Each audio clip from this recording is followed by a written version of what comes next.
since I was 13 years old, every opportunity I had to take extracurricular theater and summer camp and training, I took. So whether it's clown school, or I went to the British America Drama Academy at Oxford, where Brian Cox and Rosemary Harris were two of my teachers. So, and there was, I always was fascinated with the physical comedy and the kind of the training and the dance and the movement that really went hand in hand with it. So I tried to train everything, and just acquire as many skills as I could.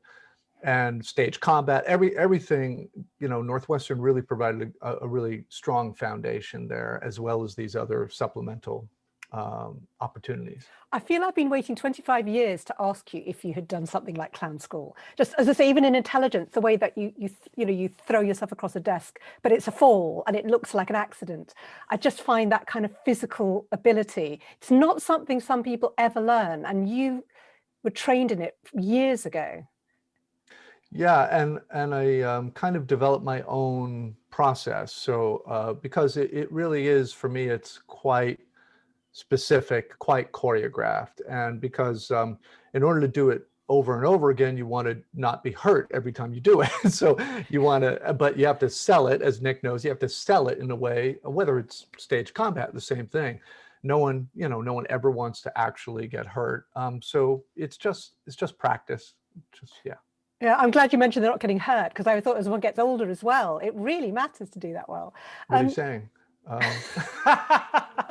Give me that look. So there's a moment when you're both in the same country, which is, David, did you bring a university show to Edinburgh Fringe Festival? Yeah, yeah. So at Northwestern, I had always directed. Even in high school, I was directing. And when I got to Northwestern, I really wanted to direct this one very physical production, again, kind of based in Grotowski, but this adult version of Alice in Wonderland, in which 6 actors transformed themselves and played every character in the 2 books, Alice in Wonderland and Through the Looking Glass, with only one actress playing Alice the entire time. When you said adult, I misunderstood for a moment. Well, it's kind of a grown-up, sophisticated version of the adaptation of the 2 books combined. And it was first done by Andre Gregory and the Manhattan Project in, I think, the 70s. But I really wanted to do this and direct it at Northwestern, but I was told I hadn't taken the requisite directing course with this one director who I just hated his work. I just thought he was trash. So I thought, this is completely illogical. Why do I have to take directing? Why do I have to study directing from him? I've been directing, I was very full of myself, but I'd been directing since I was 13.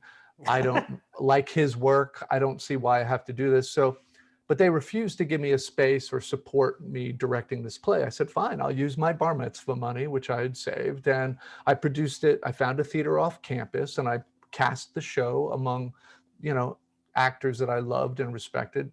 And I just produced it off campus.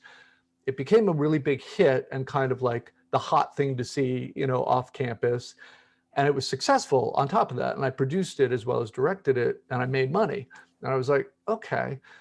So I, being pretty, as we've established, arrogant and full, big-headed, I went to the dean of the School of Speech and I said, hey, I just produced this play off campus. I've heard about this international theater festival in Scotland called the Edinburgh Festival.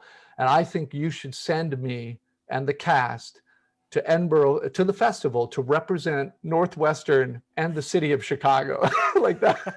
I was so, I was 20 years old. I didn't know what, but to his credit, he said to me, how much does it cost? And I'd done the budget. It was $10,000. And he said, if you raise half of it, I'll match it. And I was like, done. And so I got in touch with Second City, and they gave me their space for free. And I produced this is the famous comedy club in Chicago. Yeah, and I produced a shortened version, like benefit performance, to send us to Scotland. And sure enough, we raised $5,000, and he kept his word. And that summer, we were in the Edinburgh Fringe Festival, where I got to see Stephen Berkoff's play West the first time it was produced. And that play blew my mind. And I then spent the next 10 years trying to produce that in Chicago with my company, which he finally granted us the rights to do. But This is the Looking Glass company that you yeah, set up, yeah. and which is still, of But course, going.